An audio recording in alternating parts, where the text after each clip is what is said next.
Right, here I am with the inner primary case from that Royal Enfield 500 Machismo. Obviously similar things are found on other electric start, so pre-unit Royal Enfields, and I think I might be onto something already.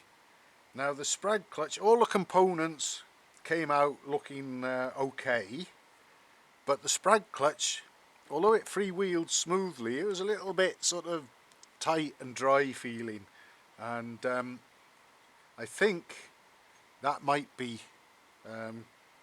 what the noise was that we were hearing. It was like a sort of dry, sort of whirring sort of sound coming from the engine, even though I'd sort of attended to other things. And taking all this lot apart, I think I've actually found the answer, and it lies in this spindle here, which I've still got the same way around as it was when it came out. Let's see if we can have a good look there. Now there's a drilling right through this spindle from one end to the other, and part way along it there's a hole going in that way, and that is so that this little oil hole here can allow oil into there and into the end of the spindle. And what's supposed to happen is the oil is supposed to come out through the hole in the spindle part way along it. There it is. And oil the Sprag clutch components. This spindle was this way up, and that gear with the bush in it fits in there. Let's try and get, there we are. Now what we've got, the way that the spindle was fitted, we've actually got no sign of that oil hole being exposed to the working parts of the Sprag clutch. However, if I end it, fit it the other way up to the way it came out, we can see the oil hole nice and clear there, ready to disperse oil into the Sprag clutch and keep it running smoothly and freely, and certainly anything but dry. And I think that's the main part of the problem we've had, is this spindle has been the wrong way up, and I'm going to fit it this way up now, which means that when it goes into the casing, that oil hole will be closer to the crankshaft or the starter motor end of everything, if you like, so that it can let oil out into the Sprag clutch. Hopefully we can see it there. Put it the wrong way round, or what I suspect to be the wrong way round.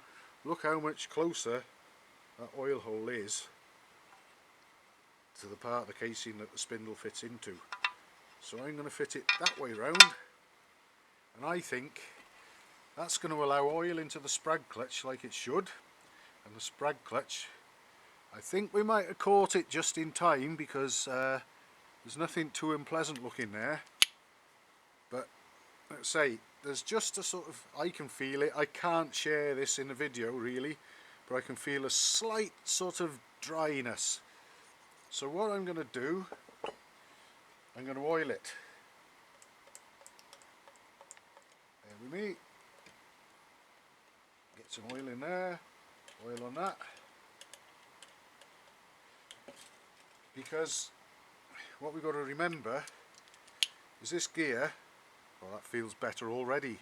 This gear has got to be able to spin and freewheel like that all the time that the engine's running.